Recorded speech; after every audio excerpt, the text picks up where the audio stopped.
Previous programs we have dealt with domestic violence with respect to adults. That's from adult to adult. But now our focus is on the children. I would like to welcome this morning our guests to the studio.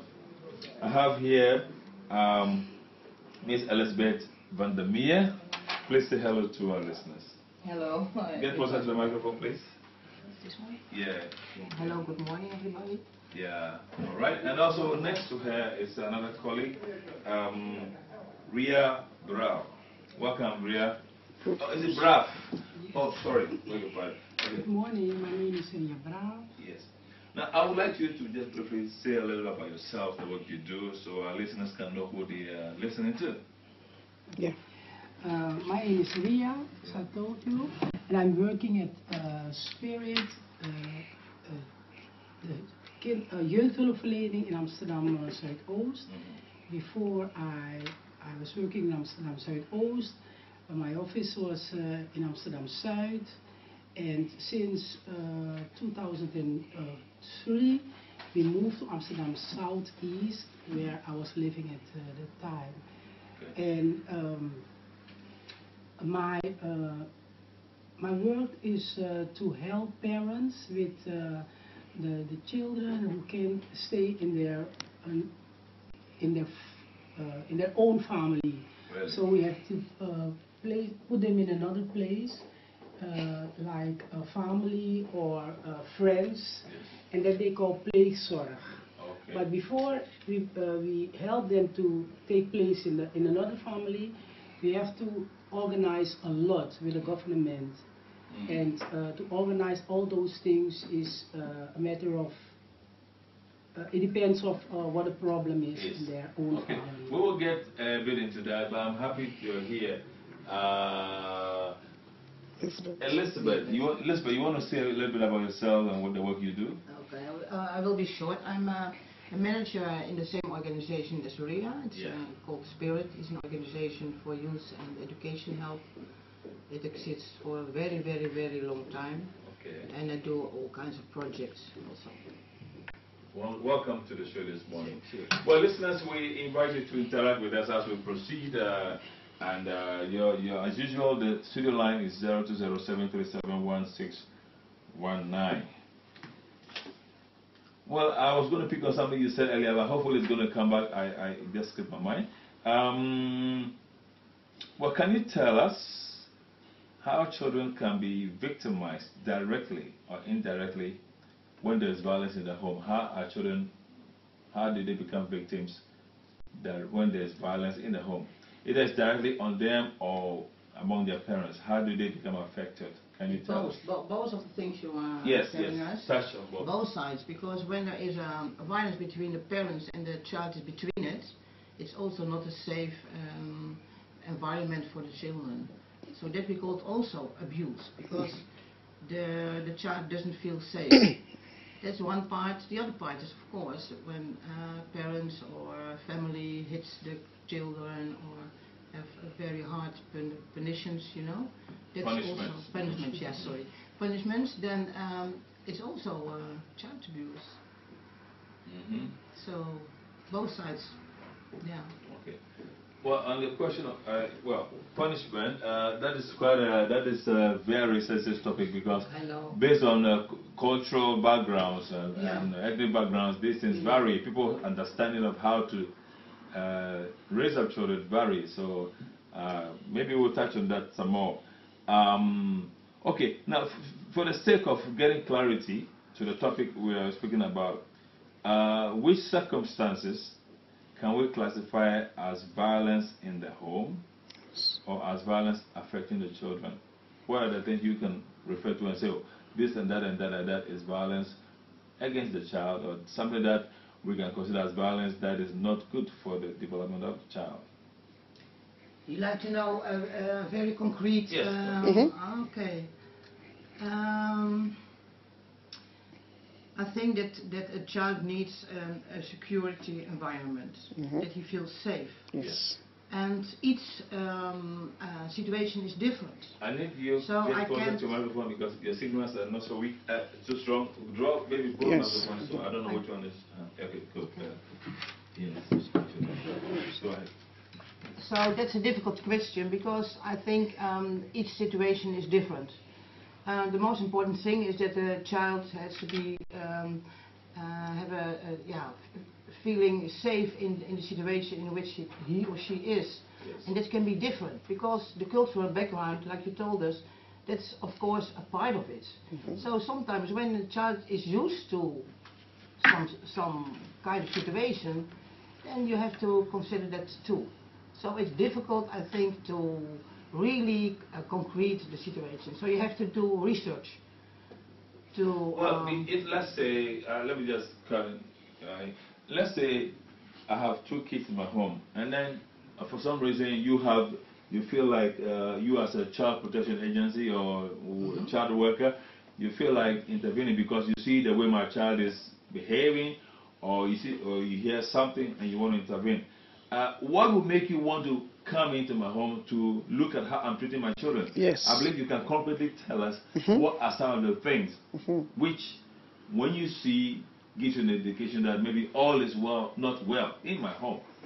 Those are the things we want to know, because our goal is to let people know what and what is allowed and what is not allowed, so they can be aware and know how to handle their kids in a better way. Yes. One of the finding places is the school, of course. Yes. Because there the teachers see the children.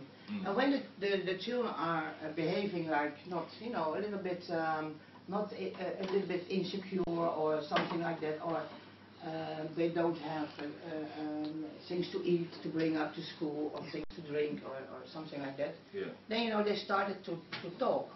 And when the teacher or the social worker at school thinks, well, is something wrong with the child, then they ask for a visit at their homes to talk with the parents first, of course. Or they invited the parents to the school because they have worries about the children, and so on, so on, so on. And when they are not satisfied with all the answers, or they are not feeling right about the situation, then they ask us, for example, to do a research in the families. Okay. And then we are talking with everybody in the homes.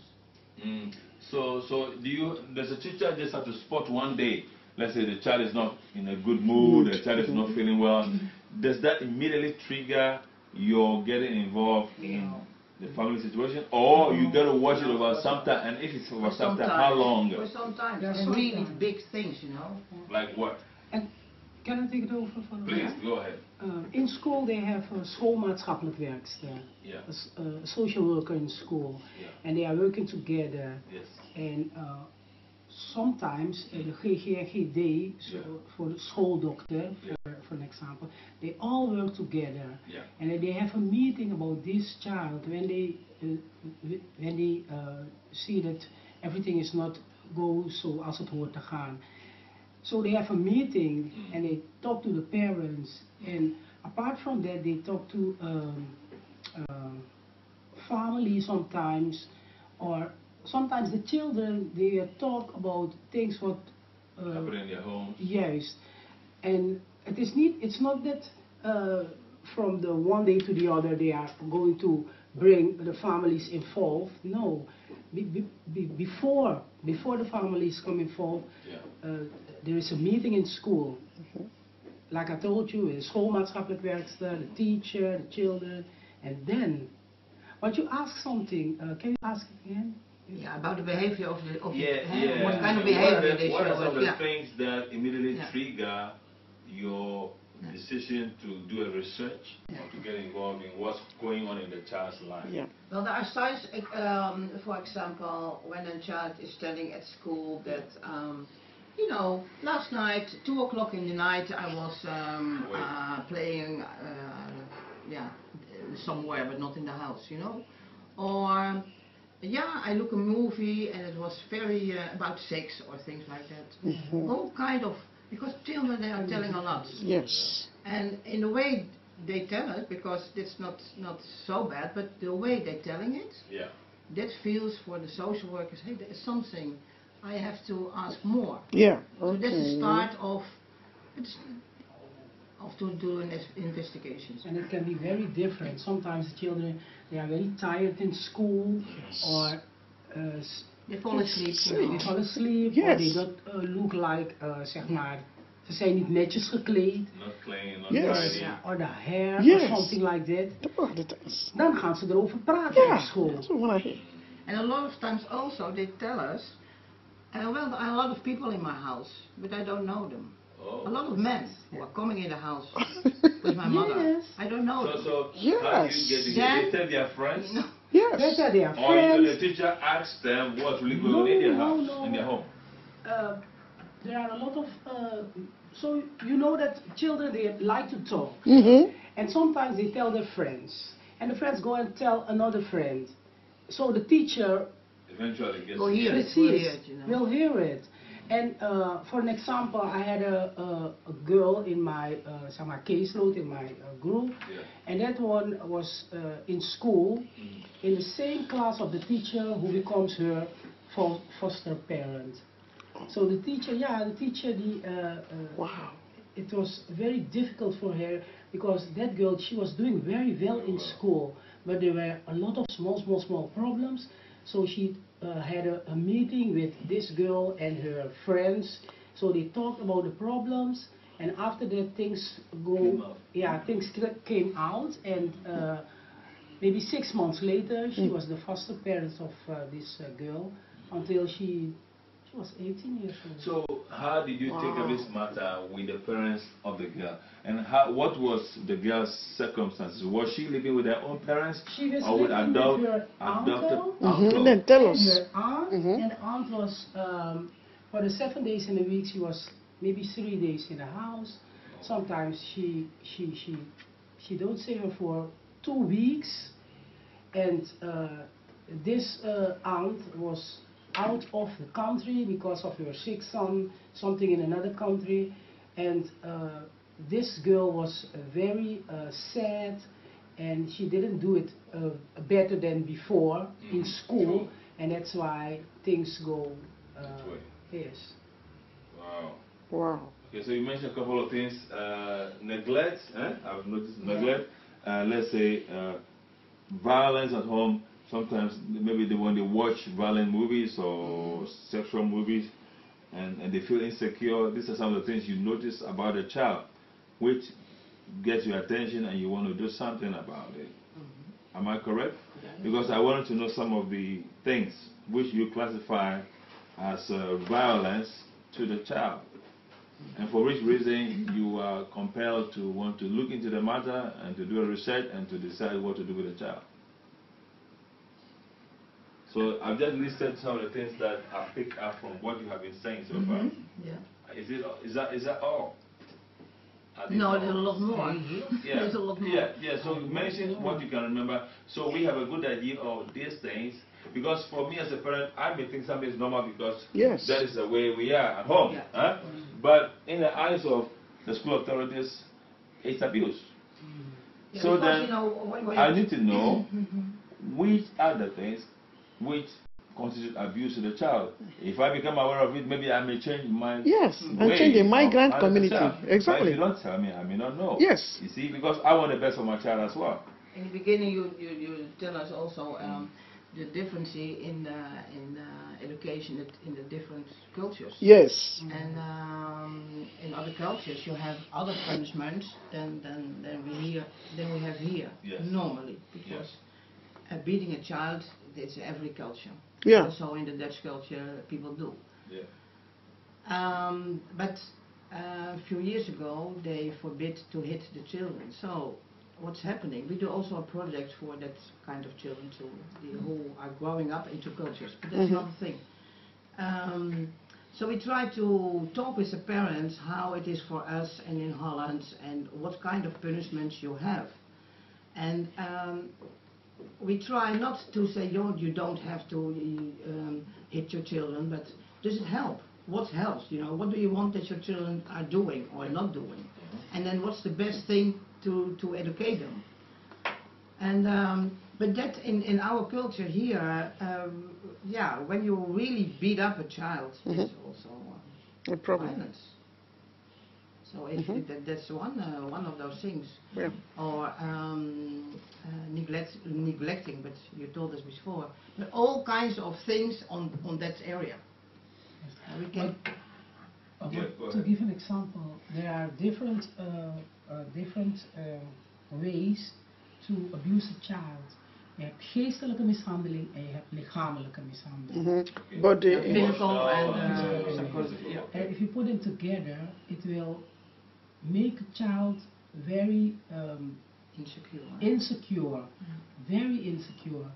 And sometimes in school, you can see, even if a child will tell you a lot what goes wrong in the house, you can see it at the skin, for example. Yeah. You know, when they get punishment, zeg maar, with beating or something like that. But there are a lot of examples to give, so you can qualify as abuse. Yes. You know, but oh, it is so fair. It is Yeah, very and the what you have not done for me is Yes, told true. me much for me to know what are the things. Yes. But let's go on with the program. Maybe you might remember some other things. And then Maybe I can tell you something because it may be something new. In a lot of culture for young children, for example, 6, 7, 8 years old girls especially, they have to do a lot of work in the homes. Yes. And after school they have to go home, they have to clean up or to cook even. Yeah. So when they don't have space to play with other children, and it's every day, then we like to talk with the parents to give the children a little bit space to develop themselves. And when the mother, because here in Southeast a lot of mothers are working the whole day, and sometimes the half of the night, they have a very hard life. Yeah.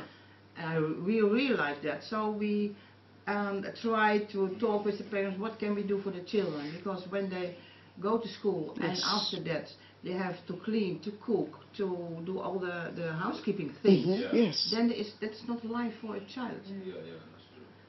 So abuse, I think, is a big word, but neglecting, it's not the purpose of the parents, of course. But then we try to talk with the parents, how can we arrange it? Is there not a mother of a neighbor or a grandmother who can take care of the children then?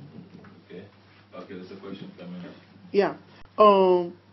When you made mention of these mothers or these parents working very late because they have bills to pay and they have to take care, and they are in a foreign land. Yes? Yes. Now you are taking the child away from them. No.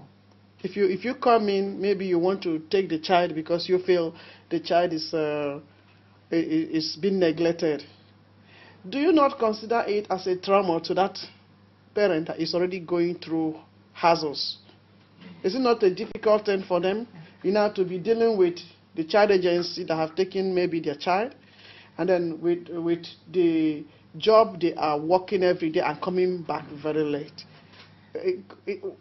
I mean, is that not a is it not a way of tormenting them more? What you are telling is exactly the point what a lot of people think here that bureau source or are doing, or spirit are doing. Yeah, why I'm saying this is because as a reverend minister, people are in our churches, and then you always hear, they took my child, they took my child. So we want to be a voice to, that's why we invited you, to be able to know. Maybe what you can ask them what it means to say they took my child. Because in the first place, it is not our job to take child from their parents. We like to help them, to tell them how to help. To stay at home. To stay at home, to keep the child in the house. Yes. To do difference. Yeah.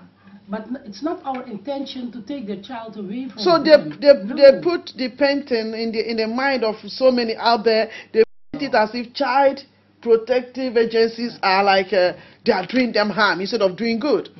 So it takes a developed mind to be able to know that, okay, these people are coming in to be a help to me. Maybe they feel it like that. That's the way they feel. Many of them feel that way. Intention. And in the case of placer or foster parent, when they take the child from their own parents, it's not our intention to leave them there until they grow old, but to help them for a while, for the period that the child are not in their own parents' home, we will help them. Even if the parents are not there, we will talk to them and help them to visit the child in our office.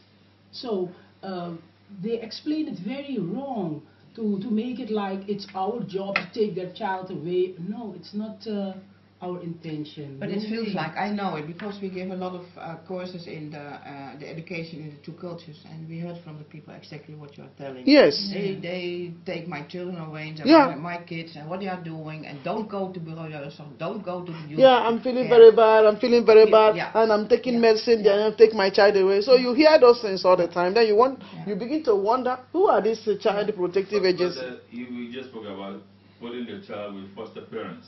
That is, the child now is living with another parent, not the original parent. So the child has been taken away. So it's the fact that children are taken away. It is a part of the whole thing. Yes. Okay, that's what we're trying to understand better. Now, how do things get to that level?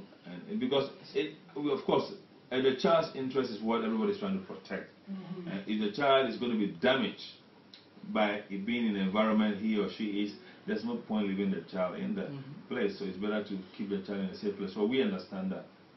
So just to paint a clearer picture of how things progress to that level and why it's become necessary to do that, then people know better. So nobody can feel bad when they hear the story here or there that somebody, Bureau jeugdzorg or kinderbescherming, took my child. You know, all these things are not clear. We want to understand better. That is why we are talking now. Yes, and you have the opportunity to clarify yourself, because you are reaching to thousands of people right now, even though they are not calling in. I think we have the same opinion, because we think, all the organizations now, we think that the children are, the best place is their parents, in their homes.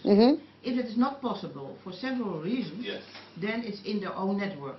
So the grandparents, like here in Southeast, a lot of 80% of our foster care is in the network, their own network. An aunt, an uncle, a grandmother, a friend, a neighbor. And only 20% here in Southeast is strange foster care. I see. And there is always several reasons why the children are not staying at home. So all the people who are telling they take my children away, it's not true. So really, it's not true. Because the situation for the children is not safe. And that's the only reason, because you have to go to the judge, and they are telling you for several times you can't raise your children, but you can visit them, and then in the meantime, you know, when your children are in another place, in the meantime, our social workers are working with their own parents to give them chills, to take the children back. And then they have a good education. That's our purpose. Powerful. To stick together like a family. Because that's the best thing you can do. Okay. Well, that is good. That is better. But there's a program we did some time ago where a man told us how he was separated from his wife and his children because they accused him of abuse and things like that. Sexual abuse. Yeah, which he said wasn't true. So for 10 years they kept him from the children. He never saw his daughters until today. He has some pain in his heart about that, because they made everything seem like he was a bad man. Meanwhile, he wasn't so. He was the breadwinner. He was the one bringing all the money home and everything. But they didn't. So he has this, from what we know, he has this resentment against, you know, the governmental apparatus which handles these cases about children. It's a terrible thing. Yeah. I hear it too. I have a family, but that's the other way around. A child tells us that she was sexually abused by an uncle who came all the time in the home. So we talked with the mother, and we asked her to don't let him in. She couldn't. So, but the child keeps up, he's abusing me, and then, well, of course, the child ran away, because she was 40 years old. She ran away from home. Then she comes to us, to a crisis center. Later on, the people who are working there, they ask her, because it doesn't feel good. And then afterwards, it seems that she was telling a story. It wasn't true. Oh. You know why? Because in their home it was too, she has to be home at 6 o'clock, she couldn't play with the friends. Well, it was too heavy there. And all her friends, they can go to the movie, they can do this. So she invented a situation that she knows they put me out of my home. They take me away because I can't stay here. There was a very, very big story because it doesn't happen too much, but sometimes it happens when, and that says something about the situation at home, of course, because a child, when she says something like that, what isn't true, it means something that is not safe in the house, but it's not sexual abuse. Sometimes they lie about it. Yes, you want to say something? But I have another example. Yes. In tegenstelling, and contrast. In contradiction of Lisbeth, her story, I know a child of 14 years old, and she told us the same story, but it was her father who abused her. And in the beginning, I couldn't believe it because I saw the man and I thought, no, maybe it's not possible. So I went to her sister to ask about their lifestyle. And after all, it was the sister who had the same experience with the father. And so we investigate everything. And now she's not living again with the father, but they have contact, they call each other, and but it was true. And the man is very sad about what happened, and he told us he was drinking a lot, so it was not his intention to do this with the child, but he was drinking, and it happens sometimes, but not always. Okay, so those circumstances now force you, in the interest of the child, to relocate the child to foster parents. Otherwise, the child gets emotionally damaged and scarred for life. That makes sense. Well, if you're listening to this program and you have a question or remark for our guests, Elizabeth and Ria, give us a call on 020-737-1619. If you have somebody or you know somebody who has a difficulty with children, or the children have been taken away, or whatever, and you would like to clarify, or you have a question, give us a call on studio line 020-737-1619. Just to give us an idea of what do you think are some of the emotional and physical damage and mental damage which can happen to a child because of abuse in the home? Question for you. Yeah, go ahead and answer the question. Yeah, just hold on. A caller, 1 second. Yeah, go ahead. Okay, hold on. Let's take the caller. Yes, hello. Good morning, sir. Yeah. Okay.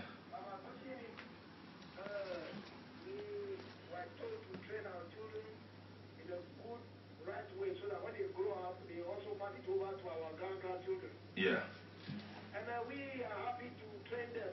But in Holland, if you want to discipline a child, the child go to the police and call police for you. If you want to give what to a child? Discipline. Discipline. Oh. The right way to educate the child, then the child will go and call police. Yeah. So I want to know why is this so? The question, okay, I'll repeat the question to that. When he says that it is normal, it's expected that people raise their children well, and then so that their children also can live well and raise other children well. But here in Holland, when you try to discipline a child, the child will run off to the police and report this as abuse. So what do you have to say about that? And then you will be involved. So they want to know what you have to say. Because the children, they know that that is forbidden in Holland, so they go to the police, and it's not once, because several times it happens. So often. So you mean like if you scold a child, is that abuse? Is that enough for it? Can a child report that to the police as well, or is it only when you hit physically? No, the child can go and tell the police, make a report to the police, but it doesn't mean that we will believe everything The child is saying? No. Okay. It means that their story It don't have to be true. That's why we like to investigate and ask and organize meetings before we handle. For example, take them out or bring the parents involved. We have to know exactly what the problem is. But in the first place, it's correct what the gentleman said. Yeah. When a child for 14 or 15 years old go to the police and they tell them, I don't like to go home because they beat me up and I'm pain here, pain there. Yeah. Then the police said, well, we try to talk with your parents. That's the first thing they do. But when it doesn't succeed, then for that night, they look a crisis place. So we have that. And then the next day, you know, to calm down everybody and the parents and the child. And then the next day, we're going to talk with the parents, what's happening here and with the child. When the child still said, no, I don't want to go home because it's every time the same thing. My father disciplined me too much, it's hurt me too much. Well, then we try to investigate, and after that we try to talk with the parents to have a better situation at home. Yeah. And not to, of course, to discipline, because I think that's a good thing for all the children. But the way how you do it, that's the thing. That's the thing. Yeah. Now, how often do you get complaints and calls dealing with children in this situation? Is that a lot? Or? A lot. What do you mean by a lot? Numbers? Who calls? Is it the children? 80% of all the... We have... So have you bothered to find out what's really causing this rift, this split between the children and their parents, and the children having to make these reports about their home? There's a lot. That's I think a big part. But the other big part is also that... Yes. Like it Okay. too. Where the child is abusing the parents, Yes. what's supposed to happen? Where's the parent supposed to go lodge a complaint? Thank you so much for that When a question. child is Thank abusing you, the Alhaji. parents, when a child is abusing the parents, in what kind of way? In what kind of way? By being rude. Maybe by abusively, verbally abusing the parents, and maybe not being obedient. And being stubborn and rebellious. Yes. We don't call that abuse. You don't call that abuse? Yeah. When you No, but it's a provocation. When you are not obedient to your parents, we call that rude, or you have to... every child in the whole world have to listen to the parents. That's not a difference in culture, but we don't call it abuse. Yeah, the point, I think the point here is that is provocation. That's provocation. Yeah. You know, sometimes kids are influenced by friends and peers and to do the wrong things.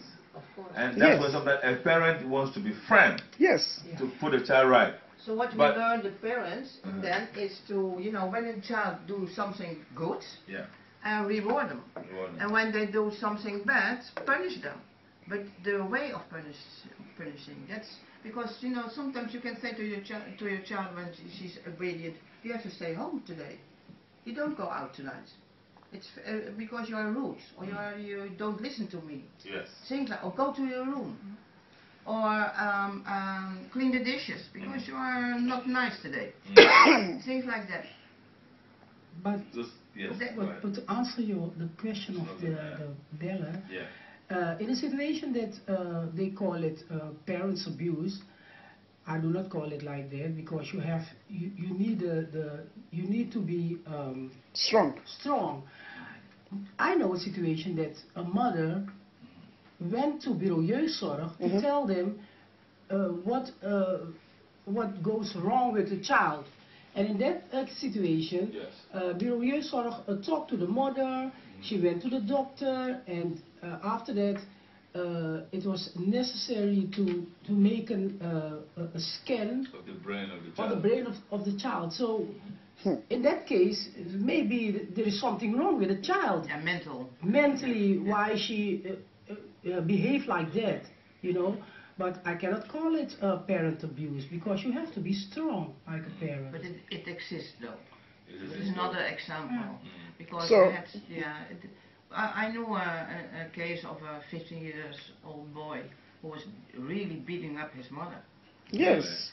And the mother asked us, please take my child away, because the next day we will kill each other because I can't stand it anymore, and then I hit back. And then, then the situation is too bad. So for a certain time, we have to take the child on her demands. Yes, put him elder. And then we try to, to talk with both separately and then together, that he can go home again. I think. But it exists, of course. Yes. Sometimes children abuse their parents. Yeah. You see, there was a case of this family in our ministry, and then they are used to providing everything for their kids.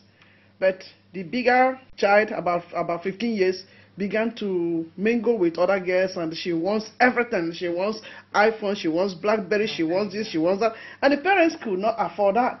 So she began to be very rude. Verbally, she began to molest, abuse her parents verbally, calling them all manner of names. And then when we tried to intervene to cancel them, it wasn't enough. She would just be calm for maybe 2 weeks in the church. She's calm for 2 weeks, and after that, you see, she's so brutal, she's so rude. And then when she thinks, she began to look for a way to hurt the parents. The next thing she did, she said she was going to get a man to come and sleep in the maternal bed, in the bed of her father and her mother. She made sure she did that. She made sure she did that she had to bring her boyfriend to come and sleep with her in the bed of her mother and her father. To have sexual intercourse there. So what do you call that? It's abuse. Of course it is abuse. Sure. Of course, it's terrible. Okay, hello caller. Yeah. In fact, the two ladies are doing very well, but we are talking about equal rights and justice here. Talking about what? We are talking about equal rights and justice. Equal rights and justice, okay. Yeah. Somebody just called and asked if the children commit something to their parents where must the parents go? Yes. We're asking which type of commitment they are talking about. But what about if the children do something to their parents, what type of commitment the children do before they go and Yes. The parents can also come to us. Oh. Yes. Yeah. somebody asked what will happen before the parents will go to the police, they were asking which type of abuse. Now, whenever the children want to go to the police, what type of commitment the parents will do before the children go to the police? So that madam has their parents here. Yes. That's good. Yeah. Yeah. You understood the point. Okay, go ahead. It is a point. I think the parents can come to us Also, at any time. Also, of course, when there is a child till 23, the parents can come to us with the problems about the education of the child, because it's an issue of education. Yes. And then we can try to talk with the parents how to handle this problem. Yeah. And there are a lot of courses for education and how to treat a child like this. And sometimes we have to make a research, psychology research, because sometimes the children are LVB, they have a little psychological handicap, and then we have to treat them in another way, or parents have to treat the children in another way than a normal child. Wow. Sometimes you don't recognize it. Well, I can imagine this topic is deep and has diverse aspects. I don't think we have enough time to finish it today. But okay, let me give you just a minute each to say anything you want to say to our listeners and for parents out there who are concerned about the behavior of their children. Some parents may be enduring certain things because they don't want things to get out of hand. What do you want to say to them to encourage them regarding their children so that things can go better in the way they are handling or raising their children? I like to tell them, don't be afraid, come to organizations like us. We don't take your children away if you don't want it. So we can help you, and that's the most important thing, is that families stick together. And the children are in their homes or in their network. That's what our purpose is. So we try to help everybody, and come to us and put a question. And not too late, please, because then sometimes the problems are getting bigger and bigger and bigger. So if you have a question on the education, ask it. Come. Okay. And Rhea, sometimes, you want to say something? yeah, sometimes you see that the parents, they go to their own church and try to find counseling, and it's a very, very good thing. Yes. But apart from that, it's not too much to go to jeugdzorg and to ask for help. Together you can be strong. And that's important to make clear, because if we have a different notion about what jeugdzorg does, then we might not want to come because we think they are bad people, they are against us. Yeah, But we need to exactly. understand that they are there to help, Yes. support us raise our children. You see?